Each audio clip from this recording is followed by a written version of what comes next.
Bubbles Hindi. समझदार चींटी। एक शानदार सुबह एक नन्ही सी चींटी पेड़ से नीचे उतर रही थी। अचानक एक हवा का झोंका आया और उसे उड़ाकर पास बह रही नदी में पहुंचा दिया। वो चींटी उस ठंडी पानी में तैरकर किनारे पहुंचने की कोशिश कर रही थी। एक कबूतर डाल पर बैठे बैठे उस चींटी को बचने की कोशिश करते देख रहा था। फिर उसने एक पत्ता तोड़कर पानी में चींटी के पास गिरा दिया। चींटी उस पत्ते पर चढ़कर सुरक्षित किनारे पहुंच गई। वो पेड़ पर चढ़कर कबूतर से बोली, मैं तुम्हारी मदद को कभी नहीं भूलूंगी और समय आने पर जरूर तुम्हारे काम आऊंगी। कबूतर खुश हुआ और मन में सोचने लगा कि भला ये छोटी सी चींटी मेरे किस काम आ सकती है, और उड़ गया। इस तरह कई दिन बीत गए। एक दोपहर वो चींटी जब अपना भोजन इकट्ठा करके घर लौट रही थी तो उसने देखा कि एक शिकारी तीर कमान लिए एक डाल पर बैठे हुए ठीक उसके कबूतर मित्र पर निशाना साधे हुए है। वो एक पल सहम गई। उसने एक उपाय सोचा। उसने अपनी पूरी ताकत लगाकर शिकारी के पैरों को काट लिया। दर्द के मारे बेचारा शिकारी चिल्ला उठा और अपना निशाना खो बैठा। उसकी आवाज सुनकर कबूतर होशियार हो गया और तुरंत वहां से उड़ गया।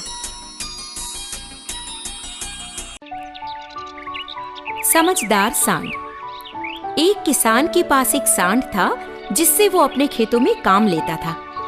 लेकिन जब वो सांड बूढ़ा हो गया तो किसान उसे जंगल में छोड़ आया। सांड बूढ़ा जरूर था पर था बड़ा चतुर। वो अपने लिए एक ऐसी जगह खोजने लगा जहां उसे भरपूर भोजन मिल सके। जल्द ही उसने एक गुफा को अपना घर बना लिया जिसके चारों तरफ खूब हरी भरी घास और एक सुंदर तालाब था। एक दिन उस सांड ने एक शेर को गुफा की तरफ आते हुए देखा, पर वो डरा नहीं। उसने तुरंत एक उपाय किया। गुफा की तरफ देखकर वो जोर से बोला, प्रिय, आज हम अपने बच्चों के साथ दावत खाएंगे। एक मोटा शेर इस तरफ आ रहा है। जैसे ही वो पास आएगा मैं उसे अपने नुकीले सींगों से उछाल कर अंदर फेंक दूंगा। ये सुनकर शेर थर्रा उठा और उस सांड को कोई भयंकर जानवर समझकर वहां से भाग खड़ा हुआ। एक सियार ने शेर को इस तरह डर के मारे भागते हुए देखा तो रास्ता रोककर उसके डर का कारण पूछा। शेर ने सारी बातें दोहराई। ये सुनकर सियार ठहाके मारकर हंसने लगा। शेर ने पूछा, तुम क्यों हंस रहे हो? तो सियार बोला, मुझे आपकी मूर्खता पर हंसी आ रही है। जिसे आप एक भयंकर जानवर समझ रहे हैं वो सचमुच आपके लिए एक अच्छा शिकार है। आइए मैं आपको दिखाता हूँ। इतना सब समझाने पर भी शेर का डर कम नहीं हुआ। इस पर सियार बोला, महाराज हिम्मत रखिए, आप अपनी पूंछ मेरी पूंछ के साथ बांध दीजिए। अगर वो सांड हमला करेगा तो मुझे ही चोटें आएंगी। तब जाकर शेर को थोड़ी हिम्मत आई और उसने सियार के कहे अनुसार पूंछ बांधी और उसके पीछे चल पड़ा। जैसे ही सांड ने दोनों को अपनी तरफ आते देखा तो वो समझ गया कि सियार ने शेर को सच्चाई बता दी है। उसने अपना नाटक फिर शुरू कर दिया और सियार को आवाज दी, अरे भाई सियार, मैंने तो तुम्हें 2 शेर पकड़कर लाने को कहा था, लेकिन तुम केवल एक ही ला रहे हो। अब क्या मेरा आधा परिवार भूखा ही रह जाएगा? बस इतना सुनते ही शेर के रोंगटे खड़े हो गए और वो अपनी जान बचाने के लिए वापस भागने लगा। बेचारा सियार पूंछ से बंधे होने के कारण घिसता चला गया। इस तरह सांड अपने बुद्धि बल से अपनी जान बचाने में सफल रहा। बगुला और केकड़ा। एक समय एक बगुला तालाब में रहता था। उस तालाब में अनेक मछलियां थीं। कई वर्षों के बाद बगुला बूढ़ा और कमजोर हो गया। अब मछली पकड़ना उसके लिए मुश्किल हो गया। इसलिए उसने एक उपाय सोची। बगुले ने बहुत दुखी होने का नाटक किया। मछलियां उसके पास आने पर भी बगुले ने उन्हें नहीं पकड़ा। एक केकड़े ने इसे देखा और पूछा, तुम क्यों इतनी दुखी हो? तुम क्यों खाना नहीं खा रही हो? बगुले ने जवाब दिया, मित्र केकड़े, मैंने सुना कि लोग इस तालाब को मिट्टी डाल के बंद करने वाले हैं। यहाँ एक भी मछली नहीं बचेगी। मछलियाँ और केकड़ा इसे सुनकर सावधान हो गए। केकड़े ने कहा, तुमने बहुत बुरी खबर सुनाई मित्र। अब तुम ही बता दो, हम इस आफत से कैसे बचें? बगुले ने कहा, मैं एक ही पक्षी हूँ, फिर भी मैं तुम सबकी मदद कर सकता हूँ। पास ही में एक बड़ा और गहरा तालाब है। अगर तुम चाहो तो मैं तुम सबको वहाँ ले जा सकता हूँ। तुरंत बगुले ने अपनी यात्रा शुरू की। वह तालाब से मछलियों को एक एक करके अपनी चोंच में दबाकर लेकर उड़ चला। वह दुष्ट बगुला उन मछलियों को एक बड़े पत्थर पर ले जाकर खा जाता था। उस दिन केकड़े की बारी थी। उसने बगुले के गले को पकड़कर यात्रा शुरू किया। जाते समय उसे कहीं पर भी कोई तालाब दिखाई नहीं पड़ी। उसने मछलियों के हड्डियों को देखा और बगुले की चाल को समझ लिया। केकड़े ने सारी शक्ति लगाकर अपनी पंजों से बगुले के गले को फाड़ा और बगुले को मार डाला। एकता की शक्ति। पेड़ुकियों का झुंड हमेशा खेतों में जाते थे। वहां के बिखरे हुए अनाज को खाते थे। अपने पेट भर जाने के बाद घर वापस जाते थे। एक बार पेड़ुकी शिकारी ने इसे देखा और उन्हें पकड़ने की उपाय सोची। अगले दिन पेड़ुकियां रोज की तरह वहां आईं। वे सब खुशी से अनाज खा रहे थे। अचानक एक बड़ा जाल उन पर पड़ा। राजा पेड़ुकी ने कहा, हम सब एक साथ कार्य करेंगे, सब एक साथ उड़ेंगे, जाल के साथ उड़ चलेंगे। राजा के उपाय के अनुसार सभी पेड़ुकियां जाल के साथ उड़ गईं। वे अपने दोस्त चूहे के घर गईं। राजा पेड़ुकी ने चूहे से कहा, दोस्त, कृपया हमारी मदद करो। तुम अपने दांतों से इस जाल को काटकर हमें आजाद कर दो। चूहे ने उनकी बात मानी और उन्हें आजाद कर दिया और पंखों को फड़फड़ाते हुए उड़ चली। शेर बनाने वाले। 4 दोस्त रहते थे। उनमें 3 पढ़े लिखे थे और चौथा अनपढ़ था। वे एक दूसरे को बहुत चाहते थे और बहुत देर तक एक साथ बैठकर बातें करते थे। कई बार पढ़े लिखे दोस्त अपने अनपढ़ दोस्त का मजाक उड़ाते थे। एक दिन उन चारों के बीच एक विवेचन थी। उन्होंने अपनी बुद्धि से पैसा कमाना चाहा।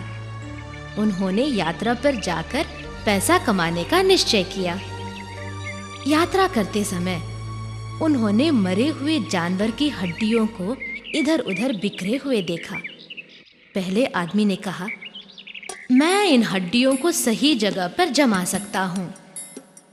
दूसरे आदमी ने कहा, मैं उसे मांस और रक्त संचारण दे सकता हूँ।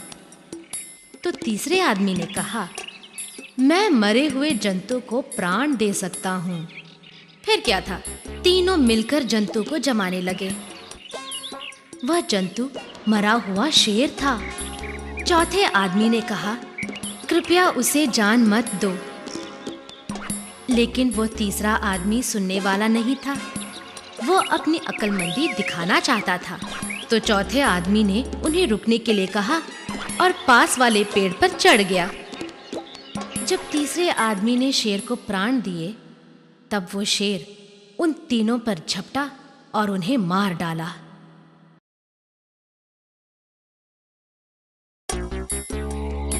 घोड़ा और गधा। एक धोबी के पास एक घोड़ा और एक गधा था। एक दिन वो दोनों को लेकर बाजार गया। धूप तेज पड़ रही थी। गधे की पीठ पर कपड़ों की गठरियां लदी थीं। घोड़े की पीठ खाली थी। गधा अपने पर लदे वजन के कारण ठीक से चल भी नहीं पा रहा था। वो घोड़े से बोला, भाई, वजन से मेरा दम निकल रहा है, मेरी मदद करो और कुछ वजन तुम उठा लो। इस पर घोड़ा तुनक कर बोला, भला मैं क्यों, हम तो सिर्फ सवारी के लिए हैं। ये बात गधे को बहुत बुरी लगी और वो हांफते हांफते चलने लगा। कुछ दूर चलने पर गधा कमजोर पड़ गया और गिर गया। गधे की इस हालत को देखकर धोबी को भी अपनी गलती का एहसास हुआ। उसने गधे को पानी पिलाया और सारा वजन उठाकर घोड़े पर लाद दिया। गठरियां सचमुच बहुत भारी थी। अब घोड़े ने सोचा, काश मैं गधे की मदद करता तो मुझे इस सारे वजन को शहर तक अकेला तो नहीं ढोना पड़ता।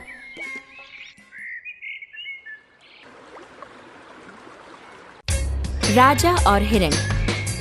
एक दिन एक राजा अपने मंत्री के साथ जंगल में शिकार खेलने गया। अचानक उनकी नजर एक सुंदर हिरण पर पड़ी। दोनों सुनहरे रंग और खूबसूरत सींगों वाले हिरण को देखते ही रह गए। राजा ने अपने मंत्री से कहा, मैं अकेला ही इस हिरण का शिकार करना चाहता हूँ। ये कहकर उसने हिरण पर निशाना लगाकर एक तीर छोड़ा, लेकिन हिरण होशियार हो गया और बचकर जंगल के अंदर चला गया। राजा ने अपने मंत्री से कहा, जब तक मैं उस हिरण का शिकार करके ना लौटूं, तुम यहीं मेरा इंतजार करना। फिर राजा उस घने जंगल में हिरण का पीछा करते करते अंदर चला गया। उसे बहुत दिक्कतें आ रही थी। अचानक राजा एक दलदल में फंस गया और वो मदद के लिए जोरों से चिल्लाने लगा। वो बहुत डर रहा था क्योंकि दलदल उसे धीरे धीरे अंदर खींच रहा था। दूर खड़े मंत्री को भी राजा की चीखें सुनाई नहीं पड़ रही थी। तभी वो हिरण राजा की पुकार सुनकर उसके पास आया। धीरे से अपने सींगों को राजा की तरफ झुकाकर बोला, महाराज, मेरे इन सींगों को पकड़ लीजिए, मैं आपको बाहर खींच लूंगा। राजा ने ठीक वैसा ही किया और ऊपर आ गया। फिर हिरण राजा को सफाई के लिए पास के एक तालाब पर ले गया और सुरक्षित राजा को उसके मंत्री तक पहुंचा दिया। उस दिन के बाद राजा कभी भी शिकार करने जंगल नहीं गया। बोलने वाली गुफा। एक समय एक जंगल में शेर रहता था। हमेशा की तरह वो शिकार करने चला, लेकिन उसे कोई शिकार नहीं मिला। अंत में वो एक गुफा के पास आया। उसने सोचा, वहाँ रात बिताने के लिए कोई जंतु आएगा। वह गुफा के अंदर जंतु का इंतजार करने लगा। एक सियार उस गुफा में रात बिताती थी। जब वो आई, उसने शेर के पद छाप देखे। चतुर सियार ने समझ लिया कि शेर अंदर है। उसने एक उपाय सोचा।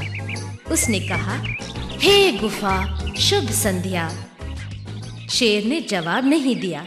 शेर खामोश था। चतुर सियार ने फिर कहा, हे गुफा, रोज तुम मुझसे बातें करती हो, तो फिर आज क्यों नहीं जवाब दे रही? ये सुनकर शेर ने सोचा कि अगर मैं जवाब दूंगा तो सियार अंदर आएगा, इसलिए शेर ने जवाब दिया। सियार हंसने लगी और बोली, गुफा नहीं बोलती मूर्ख शेर, और वह वहां से भाग गई। अपनी मूर्खता से लज्जित होकर शेर गुफा से बाहर निकला। कुमारी चूहिया बनी चूहिया। गंगा नदी के किनारे कई संत लोग रहते थे। उन संतों के गुरु बड़े ज्ञानी थे। एक दिन उन संतों के गुरु जब गंगा नदी में खड़े प्रार्थना कर रहे थे, तब एक नन्ही चूहिया उनके सामने आई। संत गुरु को वो चूहिया इतना पसंद आया कि उन्होंने उसे घर ले जाना चाहा। संत ने अपनी मंत्र शक्ति से उस चूहिया को छोटी सी लड़की के रूप में बदल दिया।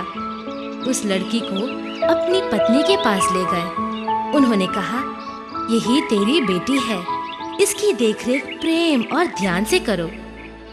कुछ वर्ष बीत गए। वह बहुत सुंदर लड़की बन गई। संत और उसकी पत्नी ने सोचा कि इसके लिए अब एक योग्य वर ढूंढना चाहिए। संत ने कहा, हमारी बेटी की शादी सबसे शक्तिशाली वर से करना चाहिए। सूर्य ही इसके लिए उचित वर होंगे। संत ने अपनी मंत्र शक्ति से सूर्य को बुलाया और अपनी बेटी से विवाह करने को कहा। लेकिन उस लड़की ने कहा, नहीं पिताजी नहीं, मैं इनसे शादी नहीं कर सकती, ये बहुत गर्म है। ये सुनकर संत बड़े दुखी हो गए। सूर्य ने कहा, आपकी बेटी के लिए योग्य वर बादल होगा, क्योंकि वो ठंडा है। तब संत ने बादल को अपनी बेटी से शादी करने के लिए बुलाया, लेकिन कुमारी चूहिया खुश नहीं थी। उसने कहा, ये काले और मंद हैं, इनसे भी अच्छा वर ढूंढिए। बादल ने कहा, आप पहाड़ को चुन सकते हैं, क्योंकि ये विशाल और बलवान है। संत पहाड़ के पास शादी का प्रस्ताव लेकर गए। कुमारी चूहिया ने फिर से इनकार किया। उसने कहा, नहीं पिताजी, ये बहुत कठोर और खुरदुरे हैं, मैं इनसे शादी नहीं कर सकती। तब पहाड़ ने सुझाव दिया, मुझसे भी बड़ा चूहा है। ये सच है कि मैं बलवान हूँ, लेकिन ये चूहा मुझ में बिल बनाकर रहता है। जब चूहिया ने चूहे को देखा तो खुशी से उछल पड़ी। संत ने एक क्षण सोचा और अपनी शक्ति से अपनी लड़की को फिर से चूहिया बना दिया और उसकी शादी चूहे से कर डाली।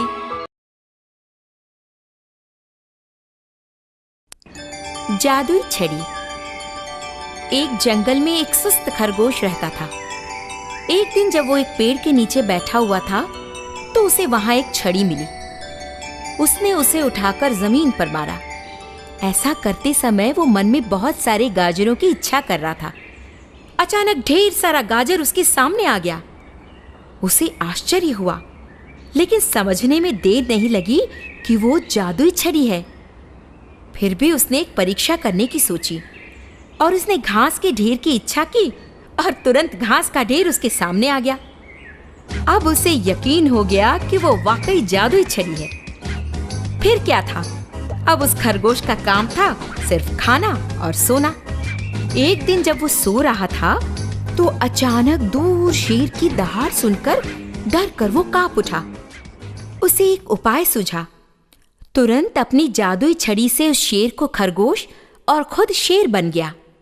अब वो बिना किसी डर के आराम से रहने लगा। अब जंगल के सियार को खाने के लाले पड़ गए। खरगोश शेर शिकार नहीं करता था, इसीलिए वो पास के जंगल जाकर वहां के शेर को बुला लाया। उस शेर को देखकर खरगोश शेर डर के मारे कांपने लगा।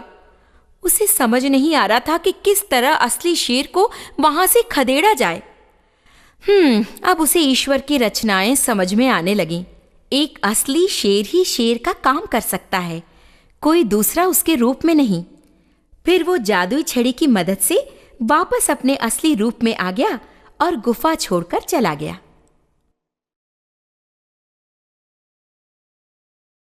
बंदर और मगरमच्छ। एक बंदर एक सेब के पेड़ पर रहता था। उसमें कई सेब थे। उस पेड़ के पास एक नदी थी। एक दिन उस नदी से एक मगरमच्छ निकला जो भूखा था। उसने बंदर से सेब मांगी। बंदर ने उसे सेब दिया। मगरमच्छ खुशी से फल खाया और नदी के उस पार अपनी पत्नी से सेब का स्वाद बताने के लिए गया। उसकी पत्नी बहुत लालची थी। उसने सोचा, अगर सेब ही इतने स्वादिष्ट हैं, तो रोज उस सेब को खाने वाले बंदर का हृदय कितना स्वादिष्ट होगा। उसने अपने पति से बंदर का हृदय मांगा। मगर ने कुछ न सूझने के कारण बंदर से जाकर बोला, हे बंदर, मेरे पत्नी ने तुम्हें मेरे घर आमंत्रित किया है, तुम मेरे साथ आओ। बंदर ने निमंत्रण स्वीकार किया और मगर के पीछे बैठकर उसके घर जाने लगा। वे किनारे से बहुत दूर निकल आए, लगभग नदी के बीच में थे। मगर इतनी देर तक सच्चाई को छिपा नहीं पाया। उसने बंदर से सच बात बताई। बंदर बहुत चतुर था। तुरंत उसने कहा, अरे दोस्त, अगर तुम इस बात को पहले बता देते तो मैं अपना हृदय को उस पेड़ पर नहीं छोड़ता। अगर अब तुम मुझे उस पेड़ के पास ले चलोगे तो मैं अपना हृदय तुमको दे दूंगा। फिर दोनों पेड़ के पास आए। बंदर जल्दी पेड़ पर चढ़ गया और वहां से बोला, मेरे दोस्त, अब तुम्हारी दुष्ट पत्नी से जाकर कह सकते हो कि तुम्हारा पति इस दुनिया में बड़ा मूर्ख है। 4 दोस्त। एक सुंदर जंगल में 4 दोस्त रहते थे। एक हिरण, एक कछुआ, एक कौवा और एक चूहा। वे हमेशा एक दूसरे के साथ ज्यादा वक्त बिताते थे और वे हमेशा एक आम के पेड़ के नीचे मिलते थे। रोज की तरह सभी आम के पेड़ के पास जमा हुए, लेकिन हिरन नहीं आया। सभी दोस्त दुखी हुए। कछुए ने कौवे से हिरन को ढूंढने के लिए कहा। तुरंत कौवा हिरन की खोज में निकल पड़ा। सभी जगह ढूंढने के बाद उसने देखा कि हिरन एक शिकारी के जाल में फंसा हुआ था। वह मदद के लिए चिल्ला रहा था। कौवा हिरन को देख आघात हुआ। वो तुरंत अपने दोस्तों से जाकर बताया। हिरन की जाल को काटने के लिए उन्होंने अपने दोस्त चूहे को भेजा। कौवे ने चूहे को अपने पीठ पर बिठाकर उड़ा और कछुआ उनके पीछे आया। चूहा जल्दी अपने दांतों से जाल को काटने लगा। शीघ्र ही हिरन आजाद हो गया। लेकिन उसी वक्त वहां पर शिकारी आ गया। एक ही क्षण में कौवा पेड़ पर जा बैठा।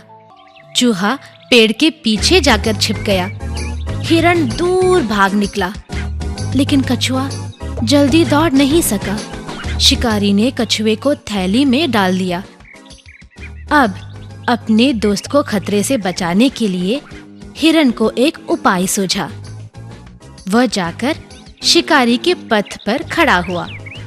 शिकारी ने हिरन को देखते ही उसने थैली को नीचे गिरा दिया और हिरन के पीछे भागने लगा। उसी समय चूहा आकर थैली को अपने दांतों से काटकर कछुए को बाहर निकाल दिया। हिरन तेज दौड़कर शिकारी से बच निकला। शिकारी जब वापस आकर देखा तो थैली खाली थी। वे चार दोस्त फिर से खुशी से जीवन बिताने लगे।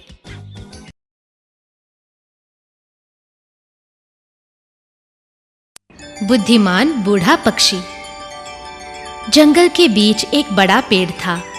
उस पेड़ पर कलहंस का समूह रहता था। उसमें एक कलहंस बूढ़ा था और बुद्धिमान भी था। उसने पेड़ के नीचे एक लता को देखा। उसने कहा, दोस्तों, क्या आप उस छोटी सी लता को देख रहे हैं?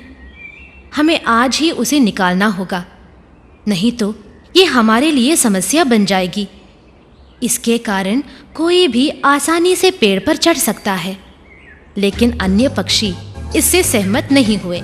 वे लापरवाह थे और खतरे को नहीं समझा। लता जल्दी ही गाढ़ा और लंबा बढ़ता गया। वह अपने को उस पेड़ पर लपेटता हुआ बढ़ता गया। एक दिन जब कलहंस खाना ढूंढने गए, तब शिकारी वहां आकर उन कलहंस के झुंड को पकड़ने के लिए जाल बिछाया। शाम को वे कलहंस अपने नीड पहुंचे, लेकिन उन्होंने जाल को नहीं देखा और सभी उसमें फंस गए। वे रोने लगे और उस बूढ़े और बुद्धिमान कलहंस से उपाय मांगी। बूढ़े कलहंस ने कहा, प्यारे दोस्त, जब सवेरे शिकारी आएगा तब हम सब मरे हुए पक्षियों की तरह नाटक करेंगे। शिकारी मरे हुए पक्षियों को कुछ नहीं करेगा, वह हमें फेंक देगा। जब वह हमें फेंकेगा तब हम तुरंत उड़ जाएंगे। दूसरे दिन शिकारी आया। सभी कलहंस उपाय के अनुसार नाटक किए और खुशी से उड़ गए। शिकारी आश्चर्य से उन्हें उड़ते हुए देखा। कछुआ और हंस। एक समय की बात है। कछुआ और दो हंस बड़े अच्छे दोस्त थे। बहुत दिनों से वर्षा न होने के कारण भूमि सूख रही थी। कई लोग और जानवर बिना पानी के मरने लगे। पक्षियां पानी की खोज में उड़ने लगी। हंस ने खतरे को देखा और निश्चय किया कि वह भी वहां से चले जाएंगे। ये बात अपनी दोस्त कछुए से कहने के लिए गए। कछुए ने पूछा, आप लोग मुझे छोड़कर क्यों जा रहे हैं? क्या मैं आपका दोस्त नहीं हूँ? हंसों ने पूछा, हम कैसी तुम्हारी मदद कर सकते हैं? तो कछुए ने कहा, तुम दोनों जाकर एक लंबा सा छड़ी लाओ। छड़ी के दोनों ओर तुम अपनी चोंच से पकड़ो। मैं बीच में लकड़ी को अपने मुंह से दबोचकर लटकूंगा। फिर हम तीनों उड़कर यहाँ से चले जाएंगे। हंस ने कछुए की बात मान ली। हंस ने कहा, मगर जाते समय एक भी शब्द मत बोलना। कछुए ने कहा, मैं ऐसी मूर्खता नहीं करूंगा। वे तीनों ने अपने उपाय के अनुसार यात्रा शुरू किए। वे बहुत दूर तक उड़ने लगे। उन्होंने खेतों को, पहाड़ों को पार किया और शहर में पहुंचे। शहर के लोग इन हंसों और कछुए को आश्चर्य से देखने लगे। वह उनको देखकर चिल्लाने लगे। कछुए को लोगों का चिल्लाना पसंद नहीं आया। वह अपना मुंह खोलकर चिल्लाना चाहा और मुंह खोलते ही छड़ी छूट जाने के कारण नीचे गिरकर मर गया। 3 मछलियां।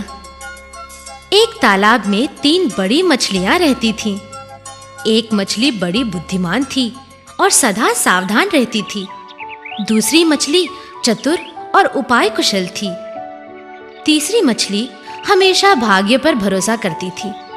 एक दिन जब बुद्धिमान मछली इधर-उधर पानी में उछल रही थी, तब उसने 2 मछुआरों की बातें सुनी। एक मछुआरा दूसरे से कह रहा था, इस तालाब में अच्छी मछलियां हैं। हम कल आकर इन्हें पकड़ेंगे और खूब पैसा कमाएंगे। इस बात को सुनकर बुद्धिमान मछली अन्य 2 मछलियों को ये बात सुनाई और वहां से चले जाने की सलाह दी। चतुर मछली वहां से दूसरी जगह जाने के लिए तैयार नहीं थी। उसने कहा, आने दो मछुआरों को, मैं उनसे बच जाऊंगी। तीसरी मछली ने कहा, मैं यहीं पैदा हुई, मैं इस जगह को छोड़कर नहीं जा सकती। जो भी मेरे भाग्य में लिखा है वही होगा। पहली मछली उस जगह को छोड़कर चली गई। दूसरे दिन मछुआरे आए और अपना जाल बिछाया। जो मछलियां तालाब में थी वे जाल में फंस गई। चतुर मछली ने मर जाने का नाटक किया। मछुआरों ने उसे मरा हुआ मछली समझकर फेंक डाला। तीसरी मछली जो भाग्य पर भरोसा करती थी, वो उछलती और कूदती, तो मछुआरे ने उसे मार डाला। नीला सियार। एक जंगल में एक सियार रहता था। उसे रोज खाना नहीं मिलता था। वो भूख के मारे इधर-उधर जंगल में घूमने लगा। आखिर उसने शहर जाने का फैसला किया। जब वो शहर के अंदर गया, तब कुत्तों का भौंकना सुनाई दिया। उसने देखा कि कुछ कुत्ते उसके पास आ रहे थे। तुरंत वो पास वाले घर के अंदर घुस गया। वो घर एक रंगरेज का घर था। सियार एक नीले रंग भरे नांद में जा गिरा। सियार न मिलने के कारण कुत्ते वहां से चले गए। सियार अब नीला होकर नांद से बाहर आया और जंगल में चला गया। जंगल के सारे जानवर सियार को नया जंतु मानकर घबराने लगे। अब सियार को पता चला कि सभी जंतु उसे देखकर डर रहे हैं। उसने इस बात का फायदा उठाना चाहा। उसने जंगल के जानवरों को बुलाकर कहा, प्यारे दोस्तों, मुझे भगवान ने आपकी रक्षा करने के लिए भेजा है। मैं जंगल का राजा हूँ। ये सुनकर सभी जानवर खुश हो गए। रोज सभी जानवर उसकी सेवा करते थे और खाना भी देते थे। एक दिन राजा सियार अपने दरबार में बैठे थे।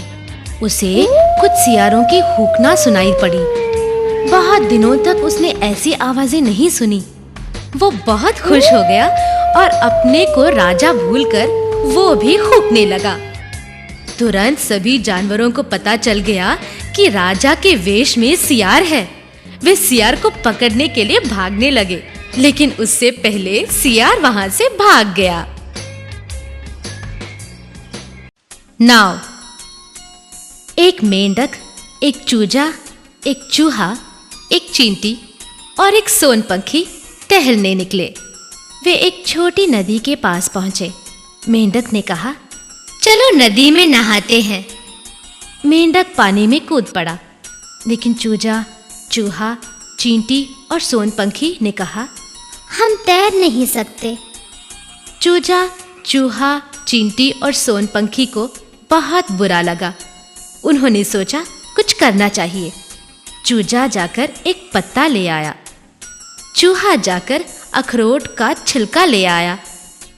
चींटी जाकर भूसा ले आया और सोनपंखी ने काला धागा ले आया। वे सब काम में जुट गए।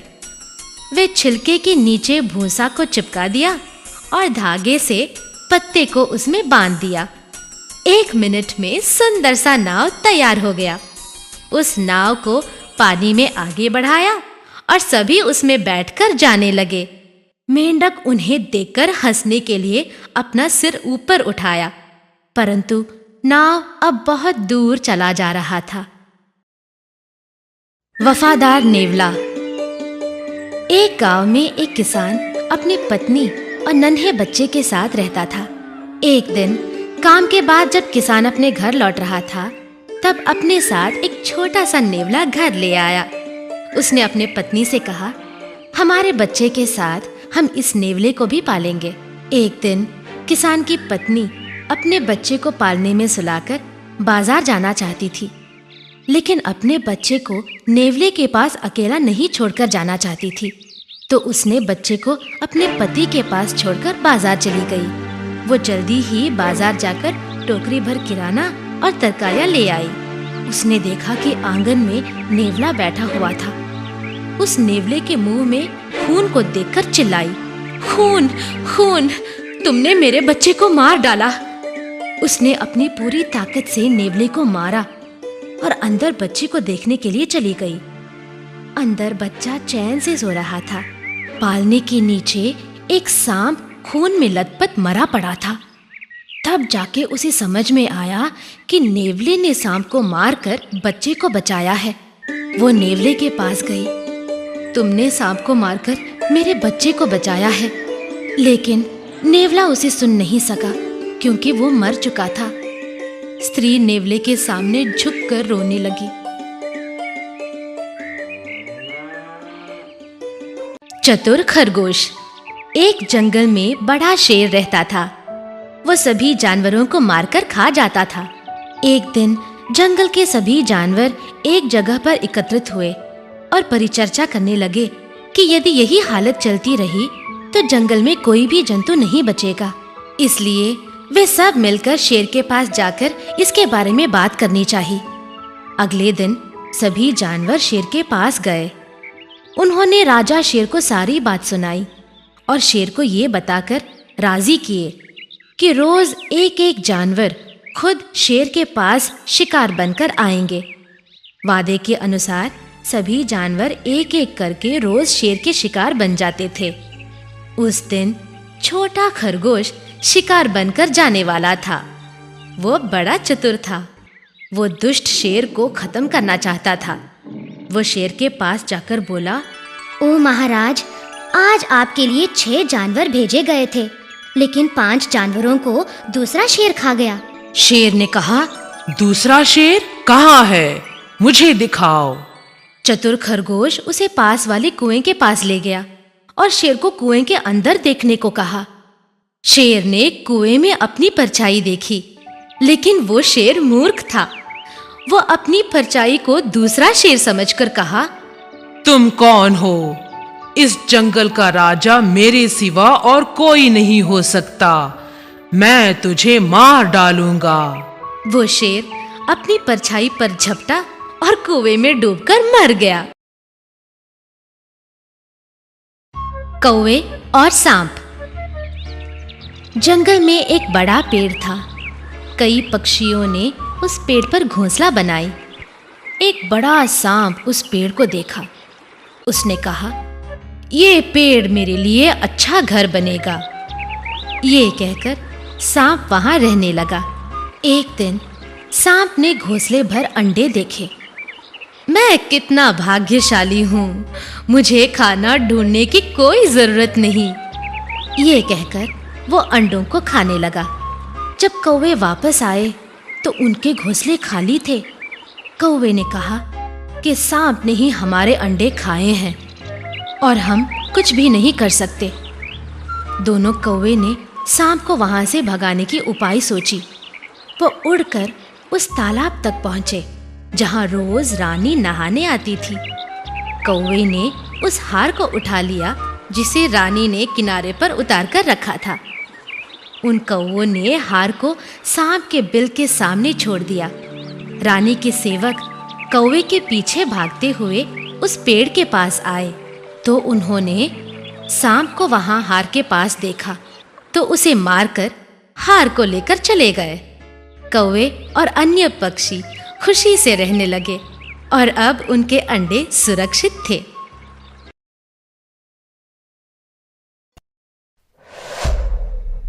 Bubbles Hindi